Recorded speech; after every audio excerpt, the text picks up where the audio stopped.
인스타그램 DM 하나 받았을 뿐인데 연락처가 털리고 지인 협박까지 시작됐습니다. 실제로 몽캠피싱 피해자들 중 상당수는 랜덤 채팅이 아니라 SNS에서 처음 가해자를 만났습니다. 그 중에서도 가장 자주 등장하는 플랫폼 중 하나가 바로 인스타그램입니다. 그렇다면 정말 인스타그램 DM만으로 몽캠피싱이 가능한 걸까요? 오늘은 범죄자들이 인스타그램을 어떻게 활용하는지, 그리고 어디까지 위험해질 수 있는지 알아보겠습니다. 먼저 결론부터 말씀드리겠습니다. 인스타그램 DM만 주고받았다고 해서 바로 몽캠피싱 피해가 발생하는 것은 아닙니다. DM 대화만으로 휴대폰이 해킹되거나 연락처가 자동으로 유출되는 것은 일반적으로 어렵습니다. 하지만 문제는 많은 피해 사례들이 DM에서 시작된다는 점입니다. 범죄자들은 인스타그램을 범행의 출발점으로 활용하는 경우가 많습니다. 실제로 많은 범죄 조직은 SNS를 통해 피해자를 찾습니다. 인스타그램은 공개 계정이 많고 DM을 통해 쉽게 접근할 수 있기 때문입니다.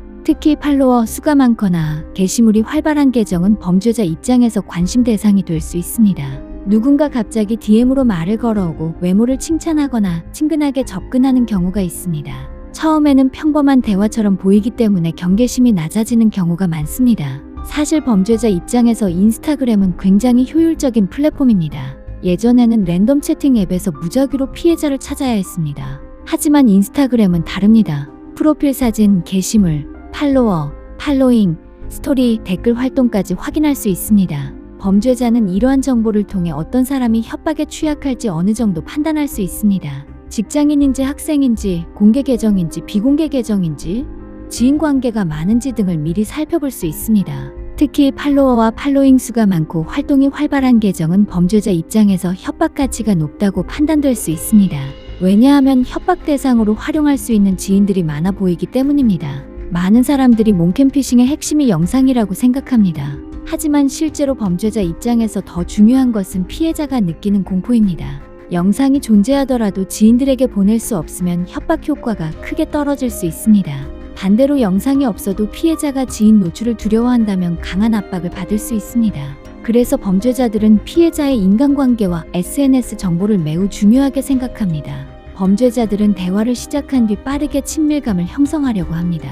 프로필 사진도 매력적인 이성 사진을 사용하는 경우가 많고 실제 인물인 것처럼 행동합니다. 며칠 동안 꾸준히 대화를 이어가는 사례도 있습니다. 피해자가 경계를 풀 때까지 기다리는 것입니다. 실제 상담 사례들을 보면 처음부터 몽캠피싱인 줄 알고 대화를 시작한 사람은 거의 없습니다. 외국인이 먼저 말을 걸었다거나 친구가 되고 싶다고 했다거나 한국어를 배우고 싶다고 접근하는 경우도 있습니다. 처음에는 매우 자연스럽고 평범한 대화가 이어지는 경우가 많습니다. 문제는 그 다음 단계입니다. 갑자기 영상통화를 제안하거나 다른 메신저로 이동하자고 하거나 특정 파일 설치를 요구하는 순간부터 위험성이 높아질 수 있습니다. 실제로 많은 피해자들이 그 전까지는 전혀 의심하지 못했다고 이야기합니다. 범죄자들은 피해자가 충분히 안심한 뒤 다음 단계로 넘어가는 경우가 많기 때문입니다. 이후 많은 경우 범죄자는 다른 플랫폼으로 이동을 유도합니다.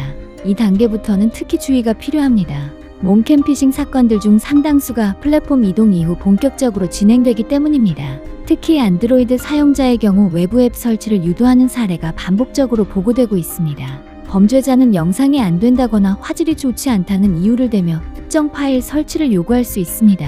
이 과정에서 연락처나 저장 정보가 노출되는 피해가 발생할 가능성이 있습니다. 물론 모든 외부 앱이 위험한 것은 아닙니다. 하지만 출처가 불분명한 파일 설치 요구는 매우 신중하게 판단해야 합니다. 그렇다면 앱 설치를 하지 않았다면 괜찮을까요? 반드시 그렇다고 단정할 수는 없습니다. 왜냐하면 인스타그램 자체에도 피해자가 스스로 공개한 정보가 존재할 수 있기 때문입니다. 공개 계정이라면 학교, 직장, 활동 지역, 취미, 인간관계 등이 노출될 수 있습니다. 범죄자는 이러한 정보를 활용해 협박의 신뢰도를 높이기도 합니다. 실제로 범죄자는 공개된 SNS 정보만으로도 상당한 수준의 심리적 압박을 가할 수 있습니다. 그래서 인스타그램 공개 계정을 운영하고 있다고 해서 위험하다는 뜻은 아니지만 공개된 정보가 범죄에 악용될 수 있다는 점은 알고 있어야 합니다. 또 하나 중요한 점은 인스타그램 계정 자체가 범죄자의 목표가 될 수도 있다는 것입니다. 일부 사례에서는 계정 탈출 시도가 함께 진행되기도 합니다. 만약 계정을 빼앗기게 되면 지인들에게 추가 피해가 발생할 수도 있습니다. 결국 중요한 것은 인스타그램 DM 자체보다 그 이후의 행동입니다. 낯선 사람과의 과도한 친밀감 형성, 외부 메신저 이동, 출처를 알 수 없는 앱 설치, 영상통화 유도, 이러한 과정들이 연결될 때 몽캠피싱 위험은 급격히 높아질 수 있습니다. 만약 이미 몽캠피싱 협박을 받고 있다면 혼자 해결하려고 하기보다 빠르게 대응 방향을 확인하는 것이 중요합니다. 몽캠피싱은 시간이 지날수록 상황이 불리해질 수 있기 때문입니다. 특히 유포 협박이 시작된 경우에는 현재 어떤 정보가 노출되었는지, 실제 위험 범위가 어디까지인지 객관적으로 분석하는 과정이 필요합니다. 코드24는 몽캠피싱 피해 대응을 전문적으로 진행하며 다수의 상담 경험과 기술 대응 노하우를 바탕으로 피해 상황별 분석을 지원하고 있습니다. 24시간 상담 시스템을 운영하고 있으며 유포 가능 경로 분석, 추가 확산 방지 대응, 피해 상황별 기술 지원 등을 통해 피해자들의 불안을 줄이기 위해 노력하고 있습니다. 또한 많은 피해자들이 실제로 찾고 있는 대응 전문 기업으로서 신속한 초기 대응과 상황 분석을 통해 피해 확산을 최소화하기 위한 지원을 제공하고 있습니다. 도움이 필요하다면 주저 말고 연락 주세요.